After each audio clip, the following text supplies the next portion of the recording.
A graça e a paz do Senhor Jesus a todos que me assistem através desse vídeo. Graça e paz do Senhor Jesus aos meus queridos irmãos da Igreja Batista em Itatiaia e aos demais que estão me ouvindo e me vendo através desse vídeo. Eu quero aqui nesse momento compartilhar da palavra de Deus com você, para que o mesmo impacto que essa palavra trouxe à minha vida quando eu parei para estar meditando na palavra do Senhor, ela também possa gerar este impacto no seu coração.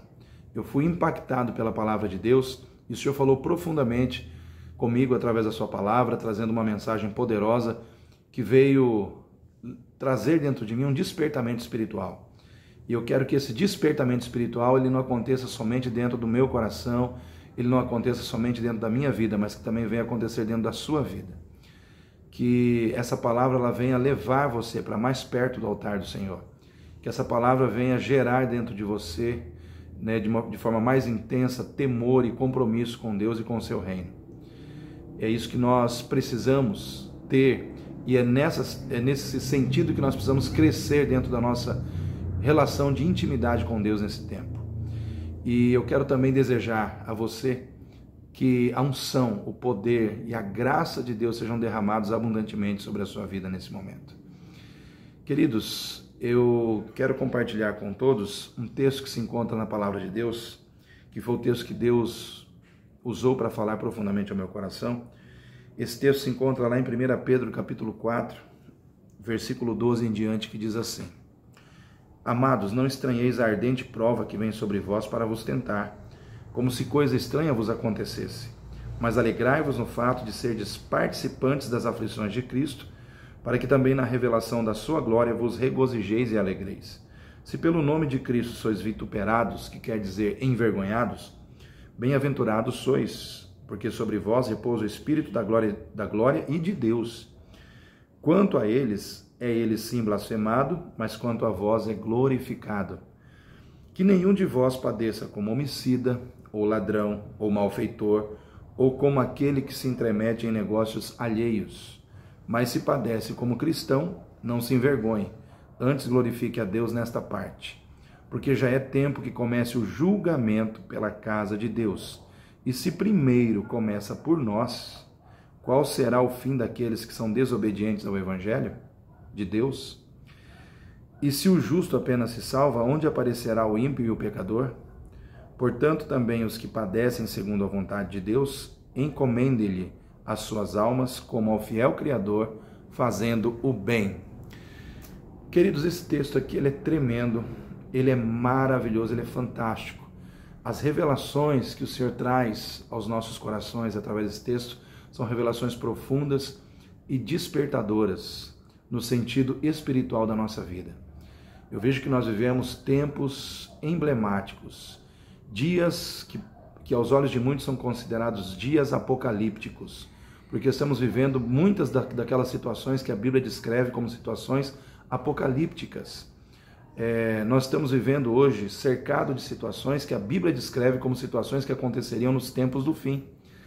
Nos tempos do fim está predito na palavra de Deus que aconteceriam guerras, rumores de guerras, e é isso que está acontecendo hoje à nossa volta. Temos aí a Ucrânia, né, em guerra com a Rússia, temos aí Israel nessa guerra contra o Hamas, né, essa facção, né, terrorista, enfim, e tudo sinaliza que outros países podem entrar em guerra, né? Existe uma tensão hoje muito grande entre as nações. Também os tempos do fim falam de peste, de pestilência, né? Como aconteceu alguns anos atrás em relação à Covid. Nós podemos dizer que a Covid foi uma grande peste que assolou o mundo, trazendo muitas mortes e muitos problemas de saúde à humanidade. E hoje nós estamos vivendo também o aquecimento global, né? Nunca vivemos tempos com temperaturas tão altas em nosso planeta. E esse aquecimento ele está gerando aí uma mudança climática muito grande em todo o nosso ecossistema. As geleiras estão derretendo, né? Está havendo enchentes em muitos lugares e seca extrema em outros lugares, né? Onde está havendo enchente, o nível das águas está subindo e causando inúmeros estragos, né? E onde a seca está acontecendo, também está acontecendo inúmeras situações de perdas, onde as pessoas que precisam ali de rios, né, com águas, onde elas possam navegar para muitas vezes desenvolver a atividade da pescaria, não estão conseguindo. Enfim, o ecossistema do nosso planeta está todo mudado. E o conjunto, vamos dizer assim, a somatória de todas essas situações sinalizam para nós que estamos vivendo realmente tempos apocalípticos. E dentro desta palavra que Deus tem um alerta para nós. E eu quero, antes de continuar falando, né, sobre o texto, né, que nós acabamos de ler, eu quero fazer uma pergunta. Você acredita no juízo final? Você acredita que a Bíblia fala do juízo final? E eu quero já responder essa pergunta que eu mesmo fiz. Sim, a Bíblia fala de juízo final. A Bíblia fala que haverá um grande juízo, chamado juízo final, que o Senhor executará no final de todo o cumprimento profético daquilo que está descrito na sua palavra. Lá em Eclesiastes, capítulo 12, versículo 14, diz assim, que o Senhor trará juízo sobre todas as obras, até mesmo sobre tudo aquilo que está oculto, quer seja bom, quer seja mal.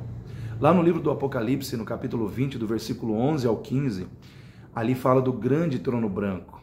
Inclusive, se você olhar na sua Bíblia, talvez a versão que você tenha, estará lá o tema, juízo final.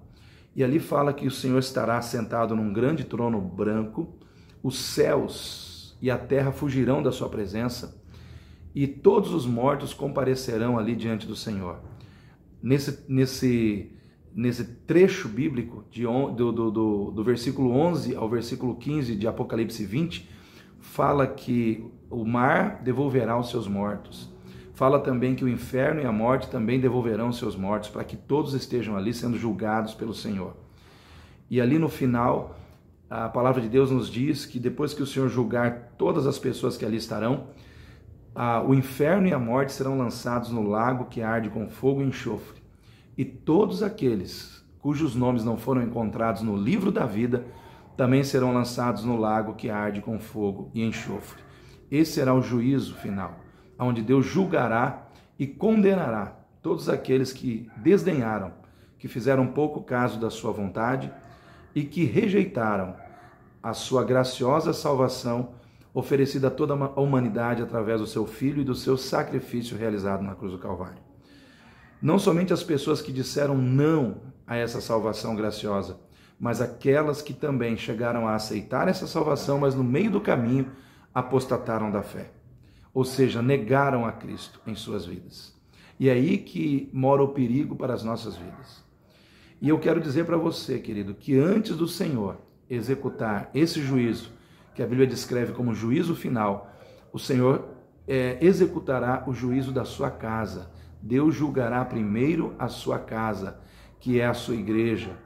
Em outras palavras, Deus vai fazer um juízo antecipado, né? Os teólogos chamam de juízo pré-advento, né? E esse juízo está descrito aqui, dentro desse texto que nós lemos no versículo 17, porque já é tempo que comece o julgamento pela casa de Deus.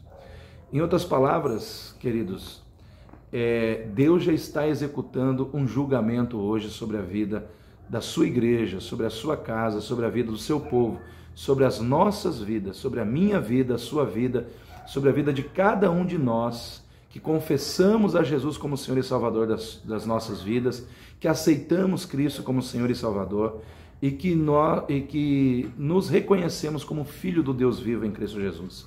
Deus já está executando um julgamento sobre a nossa vida. O julgamento final será um julgamento formal, onde todos comparecerão diante do Senhor como se estivessem diante de um grande tribunal. Mas esse juízo da casa de Deus, ele não é formal. Ele é um julgamento informal, ou seja, ele não acontece dentro de um tribunal. Ele acontece diariamente, ele é processual, ele é diário. Deus está julgando as nossas vidas todos os dias. E como é que ele está executando esse julgamento? Ele está confrontando as nossas vidas todos os dias com a sua palavra, com os propósitos estabelecidos na sua palavra, como regra de vida, como regra de prática para as nossas vidas como filhos e como servos do Senhor. E esse julgamento, como eu disse, ele não é formal, ele é informal, ele está acontecendo nas nossas vidas de forma informal todos os dias. E talvez alguém diga assim, mas pastor, qual é o objetivo desse julgamento? É nos condenar? Não, esse julgamento ele não é para condenação. Esse julgamento é para avaliação e despertamento espiritual. Deus ele está nos julgando antecipadamente para que nós possamos rever a tempo a nossa conduta e fazermos os devidos ajustes que precisam ser feitos na nossa caminhada. Deus ele está fazendo esse julgamento para que nós possamos avaliar a nossa vida e ver aonde nós estamos errando, aonde nós estamos acertando, aonde precisa haver conserto, ali a gente tem que consertar, aonde precisa se fazer ajustes, ali a gente tem que ajustar, aonde de repente nós permitimos que algo saísse do prumo, saísse da direção certa, nós estamos tendo a oportunidade de ajustar as coisas e encaminhar tudo na direção correta diante da vontade de Deus, para que nós possamos escapar do perigo de chegarmos lá naquele dia, diante daquele momento em que o Senhor estará executando o grande julgamento, o julgamento do juízo final, e nós possamos incorrer no risco de sermos julgados e sermos condenados com aqueles que não levaram a sério a vontade de Deus. Então, esse julgamento que começa pela casa de Deus, querido, já está acontecendo. Já está acontecendo hoje, na minha vida e na sua vida. Essa é a primeira palavra de despertamento que eu quero colocar no seu coração através dessa mensagem. Segundo, eu quero despertar você para o fato de que o Senhor, dentro dessa perspectiva de julgamento, Ele abre os nossos olhos para dois tipos de sofrimento. O sofrimento vivido pelo malfeitor e o sofrimento vivido pelo cristão que está vivendo nesse mundo uma identificação de vida com Cristo, compartilhando das aflições de Cristo nesse mundo. Então, primeiro, vamos falar do sofrimento do malfeitor. Aqui nós lemos, em 1 Pedro, no capítulo 4, no versículo 15, assim: que nenhum de vós padeça como homicida, como ladrão, como malfeitor ou como quem se intromete em negócios alheios. Então existem pessoas que estão sofrendo nesse mundo aquilo que nós chamamos de sofrimento meritório e justo. Por quê? Porque estão sofrendo a consequência dos malfeitos, dos atos errados que praticaram. Então, o que é o sofrimento do malfeitor? O sofrimento do malfeitor é aquele castigo, é aquela punição que ele recebe da justiça em relação a um delito que ele mesmo cometeu. De modo que ele mesmo gerou e trouxe um sofrimento sobre a sua vida. Por quê? Porque fez por merecer aquele sofrimento. O sofrimento do malfeitor nada mais é do que a punição imposta sobre a sua vida em função de um delito, de um ato errado que ele cometeu. E ele está sendo punido de forma justa e meritória em relação a tudo aquilo que ele fez. Ou simplesmente a consequência natural dos seus erros. Aí, aqui cita-se alguns exemplos, o exemplo do homicida, do ladrão, do malfeitor. E eu penso assim, vamos pegar aqui o homicida, aquele que matou e tirou a vida de alguém. E agora está sofrendo porque está preso, está sofrendo porque perdeu a sua liberdade. Ou seja, esse sofrimento nada mais é do que a punição do erro que ele mesmo cometeu. Da mesma forma acontece com o ladrão que roubou, foi preso e perdeu a sua liberdade, hoje está sofrendo porque está encarcerado. Então tudo isso retrata o que? O sofrimento meritório e justo daquele que cometeu um ato errado e está pagando por aquilo que cometeu, vivendo um sofrimento meritório em função dos seus próprios erros. Mas quando nós falamos do erro do cristão que está vivendo nesse mundo, buscando uma identificação com Jesus, padecendo as aflições de Cristo, nós não estamos falando de alguém que está sofrendo porque errou. Diferente do malfeitor, o cristão que está vivendo nesse mundo, trazendo sobre si uma identificação com Cristo e sofrendo as aflições de Cristo, pelo contrário, ele não está sofrendo porque errou, ele está sofrendo porque está praticando o que é certo, porque está praticando o que é correto aos olhos de Deus.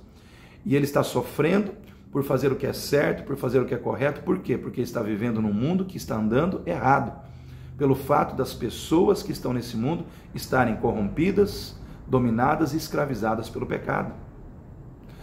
Quando Jesus veio a este mundo, ele veio para um mundo de pessoas dominadas, corrompidas e escravizadas pelo pecado. desde a pessoa mais humilde que se encontrava lá, na classe social mais baixa da sociedade, até aquela que se encontrava na classe social mais alta da sociedade, todos estavam corrompidos, dominados e escravizados pelo pecado. E todos aqueles que aceitaram a Jesus como Senhor e Salvador das suas vidas, deixaram de se levantar contra Jesus, deixaram de perseguir a Jesus para se colocarem ao lado de Jesus, para andarem com Jesus, como discípulos do Senhor Jesus. Mas aqueles que não aceitaram a Cristo, continuaram se levantando contra o Senhor Jesus e continuaram perseguindo ao Senhor Jesus, principalmente aqueles que se encontravam nas camadas mais altas da sociedade, detendo em suas mãos o poder político, o poder econômico, financeiro, o poder governamental e o poder religioso. Principalmente essas pessoas perseguiram a Jesus, porque o discurso de Jesus e o testemunho de vida de Jesus, de certa forma, era uma ameaça à autoridade dessas pessoas. E essas pessoas, então, se levantaram contra Jesus e fizeram de tudo para impedir Jesus de continuar desenvolvendo o seu ministério de transformação e de salvação das vidas que se encontravam perdidas no pecado aqui na terra. E quando essas pessoas, vamos dizer assim, imbuídas do poder que foi colocado em suas mãos, começaram a agir contra Jesus, usando da autoridade que lhes foi confiada, essas pessoas julgaram injustamente a Jesus e condenaram injustamente a Jesus à cruz. Por quê? Porque elas estavam mais comprometidas com seus interesses pessoais, com as suas ideologias, do que com os ideais de imparcialidade, de equidade e de igualdade da própria justiça. Essas pessoas julgaram Jesus injustamente, condenaram injustamente Jesus à cruz, porque elas estavam mais comprometidas com o pecado do que comprometidas com Deus. E quando as pessoas que detêm poder, quando as pessoas que exercem cargo de autoridade, sejam esses cargos de autoridade político, governamental ou religioso, elas estão mais comprometidas com o pecado do que com Deus, elas perdem a percepção correta do que é certo e do que é errado. E a justiça em suas mãos acaba perdendo o seu papel, acaba, vamos dizer assim, deixando de cumprir o seu papel, de promover o que é bom, de promover o que é correto e coibir aquilo que é errado. Quando as pessoas estão dominadas pelo pecado, assumem algum tipo de autoridade ou uma posição de poder e de governo, elas acabam fazendo da justiça um instrumento, muitas vezes de punição e de castigo na vida daquele que é bom, na vida daquele que é justo. Quando pessoas corrompidas pelo pecado, quando pessoas que andam errado, acabam sendo aqueles que operacionalizam a justiça, elas acabam fazendo com que haja uma inversão de valores na terra. O mocinho vira bandido e o bandido vira mocinho. E foi exatamente isso que aconteceu na época de Jesus. Barrabás, um malfeitor, acabou sendo solto e Jesus, que nunca cometeu um pecado, foi injustiçado e condenado à morte. Queridos, por que eu estou falando tudo isso? Porque o texto que nós acabamos de ler nos chama a responsabilidade de trazer sobre as nossas vidas o sofrer de Jesus, de compartilhar com Cristo as suas aflições. Então nós temos que ter em mente que aquele mundo para o qual Jesus veio, onde as pessoas estavam corrompidas, dominadas, escravizadas pelo pecado, é o mesmo mundo onde nós estamos vivendo hoje. E de certa forma, assim como na época de Jesus, as autoridades que estavam ali dominadas, escravizadas pelo pecado, estavam mais comprometidas com seus interesses, com seus ideais, com as suas ideologias pecaminosas e erradas, nos nossos dias também é assim. Isso quer dizer que nós também vamos sentir na pele o que Jesus sentiu. De certa forma, nós vamos sentir também, queridos irmãos, a situação de nos sentirmos injustiçados em muitos momentos, de sofrermos injustamente situações que nós não precisaríamos sofrer. Quando nós olhamos hoje para a nossa realidade de país, por exemplo, o nosso coração sofre quando nós vemos que pessoas estão subindo ao poder, subindo para ocupar cargos de autoridade governamental, que infelizmente tem uma vida totalmente manchada pela desonestidade, pelo crime, mas estão lá exercendo essas funções, esses cargos, né, criando leis para defender aqueles que praticam o que é mal, para defender aqueles que praticam o que é errado e para castigar aqueles que praticam o que é certo. O nosso coração dói. Nós nos sentimos, vamos dizer assim, indignados quando olhamos para essa realidade, que infelizmente é uma realidade que nós estamos vivendo hoje. O nosso coração dói quando nós vemos que hoje, na autarquia mais alta do poder jurídico do nosso país, aquelas pessoas que foram colocadas lá para exercer a justiça com equidade, com igualdade, com imparcialidade, hoje estão exercendo a justiça e o direito, operacionalizando a justiça e o direito de forma partidária, de forma tendenciosa, privilegiando as suas preferências ideológicas e partidárias e castigando aqueles que se levantam contra o seu posicionamento ideológico e partidário. Ou seja, tudo isso traz um sofrimento ao nosso coração, um sofrimento emocional, um sofrimento moral à nossa alma, ao nosso espírito. De certa forma, nós nos sentimos inseguros, nós nos sentimos indignados, nós nos sentimos abandonados em muitos momentos. Mas é nesse momento que nós temos que olhar para esta palavra, onde o Senhor diz para mim e para você que nós devemos nos alegrar pelo fato de sermos participantes das aflições de Cristo, para que também na revelação da sua glória nós nos regozijemos e nos alegremos. E esse texto ainda continua dizendo, se nós padecemos como cristãos, nós não temos do que nos envergonhar. Antes nós temos que glorificar a Deus nesta parte, temos que glorificar a Deus neste nome, que é o nome de Jesus. Queridos, o Senhor está dizendo para mim e para você, que nós que estamos passando por sofrimentos nesse tempo, nós não devemos permitir que essa experiência do sofrimento ela venha tirar do nosso coração a alegria da nossa salvação. Nós não podemos permitir que esses sofrimentos venham tirar do nosso coração a nossa paz, a nossa segurança em Deus. O Senhor está dizendo para mim e para você simplesmente esperarmos nele, para nós ficarmos firmes nele e para nós permanecermos fiéis a ele em todo o tempo. Em todo o tempo. Esse tempo é um tempo em que o Senhor está julgando a sua casa. Preste atenção no que eu estou dizendo. Deus está julgando a sua casa, Deus está julgando a sua vida e a minha. Para avaliar, diante das provações desse tempo, diante das tentações desse tempo, o quanto nós somos capazes de permanecermos fiéis a Ele até o fim. O que interessa a Deus nesse tempo é saber sobre a nossa fidelidade a ela, a nossa fidelidade a Ele.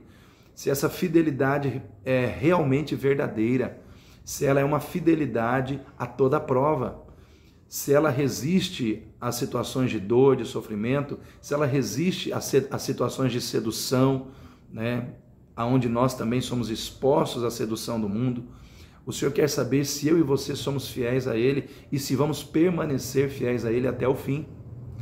O recado de Deus para mim e para você nesse tempo é: se você tem que padecer nessa terra algum tipo de sofrimento, não sofra como um malfeitor, como um homicida, como um ladrão, ou como qualquer outra pessoa dentro da sociedade que está fazendo algo que é errado.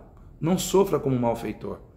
Sofra nas mãos dos malfeitores por estar fazendo o que é certo. Sofra na mão daquele que está fazendo o que é errado por estar fazendo o que é certo. A palavra de Deus diz para mim e para você que se nós padecemos fazendo a vontade de Deus, nós temos que encomendar as nossas almas ao nosso fiel Criador, fazendo o bem. É o que está escrito no versículo 19. Não deixemos de fazer o bem, não nos cansemos de fazer o bem, seja o bem moral, seja o bem afetivo, seja o bem em todas as suas formas, nós temos que continuar fazendo o bem. O Senhor está dizendo para mim e para você: acalma o teu coração, porque eu, o justo juiz, vou julgar a todos, inclusive aqueles que julgaram injustamente a sua vida nesse mundo. Aleluia. Aqueles que julgaram injustamente a sua vida nesse mundo, eu mesmo os julgarei no último dia. Porque chegará o dia em que eu julgarei todas as pessoas que passaram sobre a face dessa terra. Ninguém vai escapar do meu julgamento, diz o Senhor. E eu julgarei a todos com equidade, eu julgarei a todos com igualdade e com imparcialidade. Eu julgarei a todos. Aqueles que verdadeiramente aceitaram a salvação que eu ofereci em Cristo Jesus e permaneceram fiéis a mim até o fim, não passarão pelo julgamento. Estarão simplesmente lá para participar. Eu os colocarei à minha direita como ovelhas. Participarão do julgamento, mas não serão julgados. Por quê? Porque aquele que está em Cristo não entra em condenação e não entra em juízo. Então o Senhor está dizendo para mim e para você: acalma o teu coração, porque eu tenho preparado o melhor para você. Não se preocupe mais com o julgamento dos homens do que com o meu julgamento sobre a sua vida, porque quem cuida de você sou eu, diz o Senhor. A Bíblia diz que não dormitará aquele que te guarda, o Santo de Israel. Eu quero dizer para você, aquele que te guarda, o Santo de Israel, ele não dorme, ele não toscaneja, ele não fecha os seus olhos. De dia e de noite ele está acordado para cuidar da sua vida, para cuidar da sua família e para te manter firme até o fim. A palavra do Senhor também nos diz, e o próprio Senhor falando com o seu povo, lá no Velho Testamento, com Israel, no momento quando Israel se sentiu desamparado, e Israel disse: o Senhor se esqueceu de nós. E o Senhor se manifestou através do profeta Isaías e disse: pode uma mãe esquecer-se do filho a quem amamenta, o seu filho de colo? E o Senhor diz: ainda que esta viesse a se esquecer, eu todavia não me esquecerei de ti, pois te tenho gravado nas palmas das minhas mãos e os teus muros estão pressurosamente diante de mim. Em outras palavras, o Senhor está dizendo: ninguém pode tirá-lo das minhas mãos. Você está seguro nas minhas mãos. Então eu quero deixar essa palavra para você. É necessário que o julgamento comece pela casa de Deus. Deus está executando um julgamento hoje sobre as nossas vidas. Não é um julgamento formal dentro de um tribunal, é um julgamento diário, é um julgamento informal, que acontece todos os dias, onde o Senhor está colocando diante de nós a sua palavra. Ele está colocando diante de nós a sua palavra, e Ele está nos confrontando dentro dessa palavra, procurando mostrar para nós onde nós estamos errando, onde nós estamos acertando, para que nós possamos corrigir os nossos passos. Ele está preocupado com o nosso coração, no sentido de que o nosso coração venha se perder nesse tempo em função das provações e das tentações que estamos passando. Então, fica firme, coloca firme a sua fé no Senhor Jesus, porque Ele é o autor e consumador da nossa fé. E Ele é fiel para cumprir a sua promessa. E a promessa do Senhor Jesus é que Ele voltaria para levar a sua igreja. Então fica firme aí, meu irmão. Não desanime, porque fiel é aquele que fez a promessa. Tá certo? Deus abençoe a sua vida, que essa palavra venha despertá-lo, que essa palavra venha edificar a sua fé, para que você continue firme na presença do Senhor, para que juntos possamos um dia, creio eu, estarmos na presença de Deus, desfrutando de tudo aquilo que Ele preparou para nós na eternidade. Fique na paz e na graça do Senhor Jesus.